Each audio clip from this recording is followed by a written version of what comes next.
10 seconds, 5 seconds, start.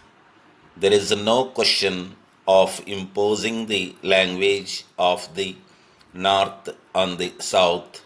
As a matter of fact, it is the will of all our people that we should have one common language. We have always felt that no nation can express its soul unless it speaks through its own language during the struggle for freedom. Someone said that it was impossible to win freedom through the English language.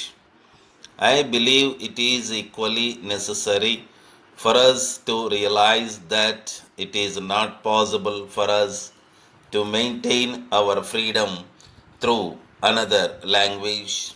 Therefore, whenever I have to address any meeting in the English language, I feel that I am doing something which is rather awkward for me. During the last 30 years or more, I have always spoken at scores of meetings in my own language. I have, in a sense, lost the art of speaking in English. Still, when I come to these parts, I have to speak in the English language. I can only hope that all those who do not understand what I am talking now will excuse me for my inability. In due course, they will get a translation of my speech through the newspapers, which I am told are very well represented at this meeting. This is only by way of introduction. I am anxious that in all our work we should give great importance to the cultivation of a common language for India. The government will undoubtedly do whatever is necessary in this connection. However, here more than anywhere else, it is necessary that people should try to achieve the purpose through their own independent effort.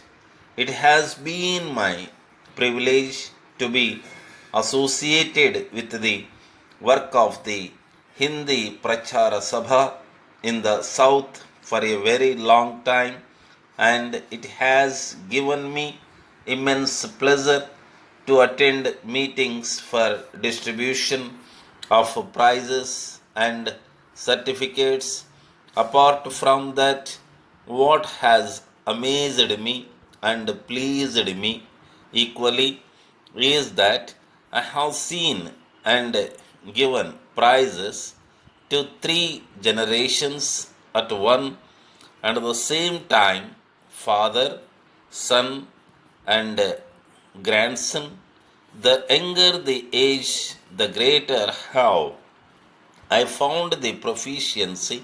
It is really a matter of congratulation that you in the South have taken to this work so seriously, and I have reason to hope that this problem will be solved by the end of the 15 years which the Constitution has given to us. We shall be in a position to conduct all our business through the medium of our own language. Another fundamental question which naturally affects all of us is that of our economic setup in this country. We have vast masses of humanity, some of them in extremely poor circumstances, not having enough food, clothing, and shelter. There must be millions and millions of men and women who are in such a condition in this country. On the other hand, we have only a few persons who are in affluent and happy circumstances treated as a creamy layer in the society.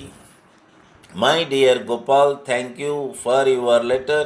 I am so glad that you have taken my advice seriously and have decided to insure your life.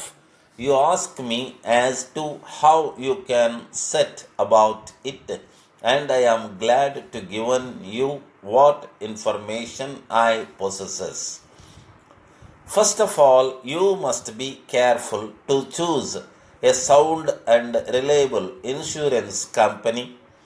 It is better to insure with one of the standard companies than to deal with new companies about which you know nothing. When you have decided on the company, you should write and say that you wish to insure your life for such and such a sum. They will send you full information and an elaborate form to fill up. They will certainly demand a medical certificate, and much depends on the report of the doctor who examines you. But as you are a strong, healthy fellow, you should be classed as a first class life.